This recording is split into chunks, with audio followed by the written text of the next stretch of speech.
Hello everyone and back again with a new video. So friends, आप लोगों को बहुत सारा कमेंट्स आ रहा था मेरे जो भी गप्पे फिश है वो बहुत ही ज़्यादा कम प्राइस को बर्थ दे रही है। तो इसका रीज़न क्या है? वो एक गप्पे फिश जो होती है वो तो बहुत सारा प्राइस को बर्थ देती है, लेकिन मेरी जो गप्पे फिश है वो मैक्सिमम 5 या 6 प्राइस को बर्थ दे रही है। तो इसका रीज़न क्या है? इसी टॉपिक से रिलेटेड आप लोगों का बहुत सारा कमेंट्स आ रहा था। तो आज के वीडियो में 6 ऐसा इंपॉर्टेंट रीज़न के बारे में बात करने वाले हैं जिसके वजह से आपकी जो भी गप्पी फिश वो बहुत ही ज़्यादा कम प्राइस को बर्थ दे रही है। इसलिए ये वीडियो को पूरा देखना आप लोगों के लिए बहुत ही ज़्यादा इंपॉर्टेंट है। आप लोगों को जितना कमेंट्स है, जितना डाउट्स है, सबको मैं इस वीडियो में बहुत डिटेल तरीके से कवर किया हूँ, इसलिए ये वीडियो को पूरा देखिएगा। बट आज का वीडियो स्टार्ट करने से पहले अगर आप मेरे चैनल पर न्यू है तो प्लीज़ मेरे चैनल को सब्सक्राइब कर लीजिएगा। उसके साथ ही नोटिफिकेशन बेल को ऑन रखिएगा जिससे कि आपको मेरा आने वाला हर वीडियोज़ का अपडेट मिलता रहे। तो चलिए अब आज का वीडियो शुरू करते हैं। तो चलिए अब बात करते हैं सबसे इंपॉर्टेंट रीज़न के बारे में कि क्यों आपकी कोई भी फिशेज जो वो इतना ज़्यादा कम प्राइस देती है। सबसे पहला रीज़न है स्मॉल टैंक साइज़। अगर आप बहुत ही ज़्यादा छोटा टैंक साइज़ रखिएगा तो इससे फिशेज का चांसेस क्या होता है अपने प्राइस को चेस कर करके खा लें, क्योंकि ये सारे फिशेस का पहले से अपने एक बिहेवियर होता है। अगर आप एक छोटे से स्पेस में अगर ये सारे फिशेस को रखिएगा वो फिश का स्ट्रेस बहुत ही ज़्यादा हाई रहेगा, या फिर वो फिश पहले से ही अपनी बेबीज़ को खाने का अगर उसको आदत लग जाता है तो वो डेफिनेटली क्या करेगी, बर्थ के बाद में जितनी भी अपनी बेबीज़ है वो सारे को चेस कर करके खा लेंगे। इसलिए अगर आप एक छोटा सा टैंक रखिएगा तो बहुत ही ज़्यादा चांसेस बढ़ जाता है कि वो अपने सारी बेबीज़ को चेस कर करके खा ले, क्योंकि स्टार्टिंग के टाइम पे बेबीज़ जो होती है बहुत ही ज़्यादा डेलिकेट होती है। तो उस टाइम पे बड़ी फिशेस वो सारी बेबीज़ को बहुत ही इत्मीनान से खा सकती हैं। इसलिए जो भी फिश आपकी बर्थ देने वाली है उसको कभी भी कोई छोटे टैंक में मत रखिएगा। वहाँ पर बहुत ही ज़्यादा चांसेस बढ़ जाता है कि वो सारे को चेस कर करके खा लें। उसके साथ ही साथ उस टैंक में ढेर सारा हाइडिंग प्लेसेस भी रखिएगा जिससे कि वो जो भी बेबीज़ है वो सारे हाइडिंग प्लेसेस में छिप पाए। अगर ढेर सारा हाइडिंग प्लेसेस नहीं रहेगा तो इत्मीनान से जो भी दूसरी फिश है वो सारे फिशेस को चेस कर करके खा लेंगे। इसलिए हाइडिंग प्लेसेस होना बहुत ही ज़्यादा इंपॉर्टेंट है। उसके साथ ही साथ वो टैंक बड़ा होना चाहिए, ये भी बहुत ही ज़्यादा इंपॉर्टेंट है। सेकेंड नंबर पे आता है बैड वाटर क्वालिटी। अगर आपके टैंक का पानी का क्वालिटी बहुत ही ज़्यादा खराब रहेगा तो इससे भी आपकी जो भी फिश बर्थ देने वाली है उसका स्ट्रेस बहुत ही ज़्यादा बढ़ा रहेगा। उसके साथ ही साथ वो जो भी फ्राइज अगर देगी तो मैक्सिमम फ्राइज का चांसेस हो जाता है मर जाने का। इसलिए टैंक का पानी फ्रेश होना चाहिए जिससे कि फ्राइज को कोई भी तरीके का हार्म ना पहुंचे, क्योंकि ऐसा बहुत बार होता है हमारी जो भी फिशेज है वो बहुत सारा बर्थ देती है लेकिन बहुत ही तेज़ वो सारा फ्राइज चाहे तो मरना स्टार्ट हो जाता है या फिर बहुत ही कम फ्राइज बचता है।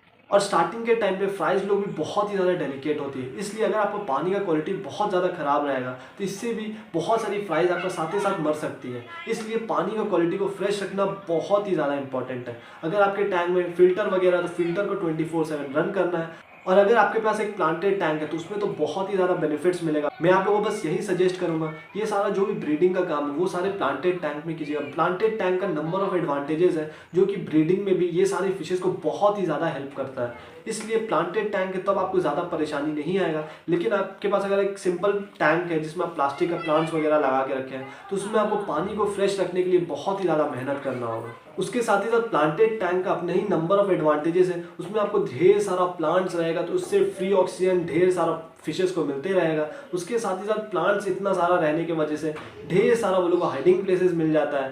प्लांट्स अगर है तो उसमें थोड़ा बहुत एल्गीज भी होगा जो कि फ्राइज को बहुत ज़्यादा हेल्प कर सकता है। इसलिए प्लांटेड टैंक होना ये सारे फिशेस के लिए बहुत ही ज़्यादा इंपॉर्टेंट है।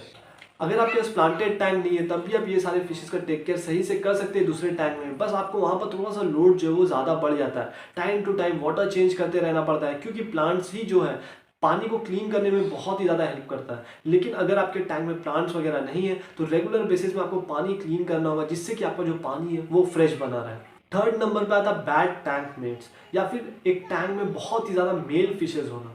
इसके वजह से भी बहुत सारी फिशेज जो होती है वो क्या होता है, बर्थ अगर देती भी है तो दूसरी फिशेज जो होता है वो मैक्सिमम खा लेती है, क्योंकि वो लोग को अपनी ही बेबीज़ को भी खाने का आदत होता है। या फिर दूसरी अगर कोई छोटी फिशेज है तो उसको भी बहुत ही इत्मीनान से वो लोग चेस कर करके खा लेती है। एक मदर फिश भी कई बार अपनी ही बेबीज़ को खा लेती है अगर हम लोग बहुत ही ज़्यादा छोटे स्पेस में रखते हैं तो।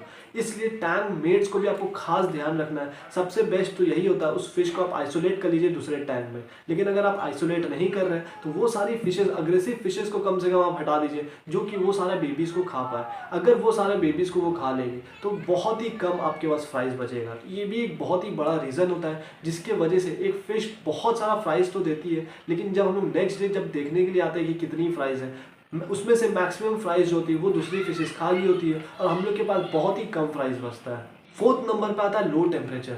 ये भी एक बहुत ही बड़ा फैक्टर होता है किसी भी फिश का बर्थ ना देने का, या फिर अगर वो बर्थ देती भी है तो एक बार में सारे फ्राइज़ को बर्थ नहीं देती है, वो बहुत ही ज़्यादा डिले करती है बर्थ देते हुए, जिसके वजह से भी आपको बहुत ही ज़्यादा कम फ्राइज़ मिलता है। या फिर अगर फ्राइज़ देती भी है तो उस ठंडे पानी के टेम्परेचर में ज़्यादा दिन तक सर्वाइव नहीं कर पाती है और वो लोग बहुत ही ज़्यादा तेज़ी से मरना स्टार्ट हो जाती है।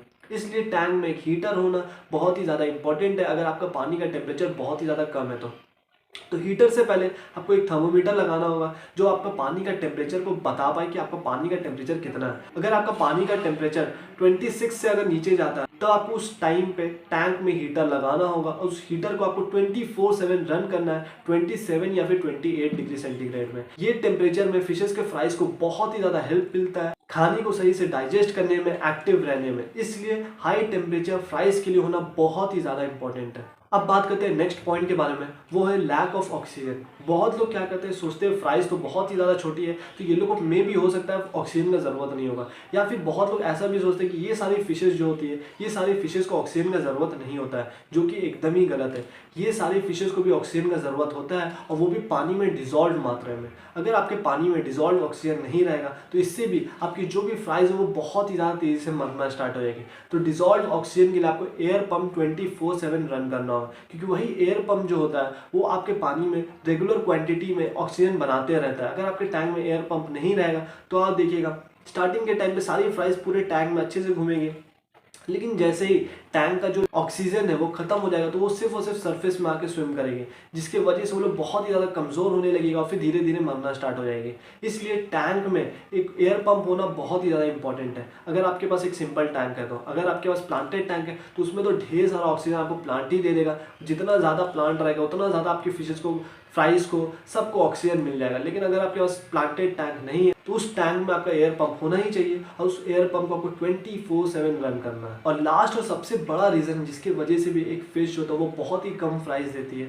वो है अगर आप बहुत ही ज़्यादा यंग फिशेस बाई कीजिए जो बहुत ही ज़्यादा छोटी है, तो छोटी फिशेस जो होती है वो स्टार्टिंग के टाइम पे अगर फर्स्ट टाइम सेकंड टाइम अगर ब्रीडिंग करती है तो उस टाइम पे वो बहुत ही ज़्यादा कम प्राइस देती है। फिर धीरे धीरे जब वो 3-4 बार ब्रीडिंग कर लेती है उसके बाद वो लोग क्या होता है, धीरे धीरे लोग अपने बेबीज़ का क्वांटिटी जो होता है वो बढ़ाती है। लेकिन स्टार्टिंग के टाइम पे अगर ऐसी फिशेस आप बाय करके लेके आए जो फर्स्ट टाइम या फिर सेकंड टाइम अगर ब्रीडिंग करें तो मे भी हो सकता है उस टाइम पे वो बहुत ही ज़्यादा कम प्राइस को बर्थ दे। लेकिन ऐसी फिश जो पहले बहुत बार बर्थ दे चुकी है तो वो सारी फिशेज जो होती है वो लोग बहुत ही सारा प्राइस देती है। तो ये भी एक बहुत ही बड़ा रीज़न हो सकता है आपकी फिशेस का कम प्राइस देने का। सो फ्रेंड्स, यही था बहुत सारे इंपॉर्टेंट पॉइंट्स जिसको मैं बहुत अच्छी तरीके से कवर किया। जितना भी आप लोगों का कमेंट्स था सारे को बहुत डिटेल तरीके से मैंने डिस्कस किया। होप करता हूँ ये जो भी वीडियो था आपके लिए बहुत ही ज़्यादा हेल्पफुल साबित हुआ होगा। ऐसी मोर फिश रिलेटेड वीडियोस के लिए मॉली फिश कब बर्थ देने वाली है, गप्पी फिश कब बर्थ देने वाली है, कैसे हम लोग फ्राइज का टेक केयर कर सकते हैं, कैसे हम लोग अपने टैंक में, एक छोटे से टैंक में नॉन स्टॉप ब्रीडिंग कर सकते हैं। अगर ये सारे टॉपिक के ऊपर आपको वीडियो चाहिए तो मेरा पहले से बहुत सारा ये टॉपिक पे वीडियो है, वो सारा वीडियोज़ का लिंक आपको डिस्क्रिप्शन में भी मिल जाएगा। उसके साथ ही साथ आप मेरे चैनल पर जाके भी चेक कर सकते हैं, वहाँ पर मॉली फिश, गप्पी फिश से रिलेटेड मेरा पहले से बहुत सारा वीडियोज़ है, आपको बहुत सारा प्लेलिस्ट है, वो सारा प्लेलिस्ट को भी देखिएगा तो आपको बहुत ही ज़्यादा हेल्प मिलेगा। सो फ्रेंड्स, होप करता हूँ ये जो भी वीडियो था आपके लिए बहुत ज़्यादा हेल्पफुल साबित होगा। ऐसी मोर फिश रिलेटेड वीडियोस के लिए, कंटेंट्स के लिए प्लीज़ मेरे चैनल को सब्सक्राइब कीजिएगा। So thank you everyone for watching this video, for being with me. और अब हम लोग जल्दी ही मिलेंगे मेरे न्यू वीडियो और एक न्यू कंटेंट के साथ।